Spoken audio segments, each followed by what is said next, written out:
में क्या लिखा हुआ है? आर्टिकल 15 में लिखा हुआ है नो डिस्क्रिमिनेशन। और अगर तुम्हें कुछ याद आ रहा है तो ये चंपकम डोराई राजन वर्सेस यूनियन ऑफ इंडिया 1951 नहीं समझ आ रहा तो प्रीवियस वीडियो देख लो। ओके, मेरे सारे वीडियो तुमको सीक्वेंस में देखना। स्कूल का टाइम कितना अच्छा था ना, हवा में कुछ समझ में आएगा नहीं। ऐसे ही हंसते खेलते, इतना कुछ पढ़ने का जरूरत नहीं पड़ता। Economic interest of weaker sections of the people.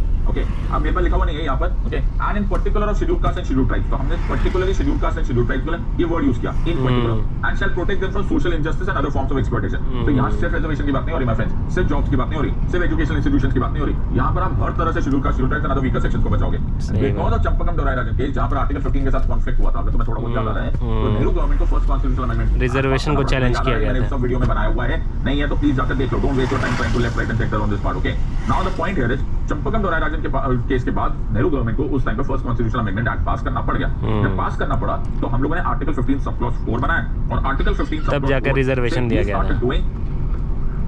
Giving और rather enforcing our reservation policy ना, रिजर्वेशन पॉलिसी एक्सप्लॉयटेशन के लिए। तो अगर आपको मालूम है prevention of atrocities to scheduled caste and scheduled tribes act pass किया गया। Okay, so this is also taken care of. Now the headache over here is कि हमने एक बड़ी मेजर गेम खेल ली। Most people did not understand this because हमने यहाँ पे लिखा हुआ था other weaker section.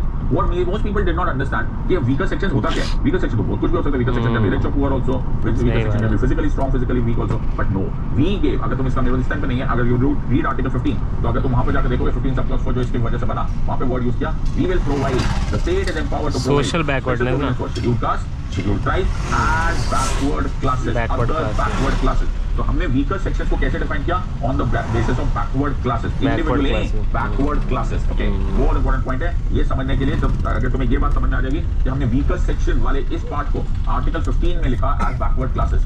Backward classes मतलब ये इंडिविजुअली बात नहीं हो रही, we are talking of classes, right. और यही वजह है कि the 103rd constitutional amendment bill जो नरेंद्र मोदी गवर्नमेंट ने निकाला with regards to the poor reservation, the 10% EWS reservation, उसमें सवालिया निशान से इसलिए पैदा हो रहा है because it is dealing with it may be dealing with an individual और is it dealing with the backward class. तो बड़ा इंपॉर्टेंट क्वेश्चन यहां पर आ जाता है दैट हमारी reservation policy is based upon classes. Okay, ये समझने के लिए तुम्हें थोड़ा सा वीडियो मेरे ज्यादा ध्यान से देखना पड़ेगा। आई द वे ठीक है गाइस, यहां रुकते हैं, एक दवा लेना है, if you understand this, medicine की दुकान है। Okay, now is article 47 due to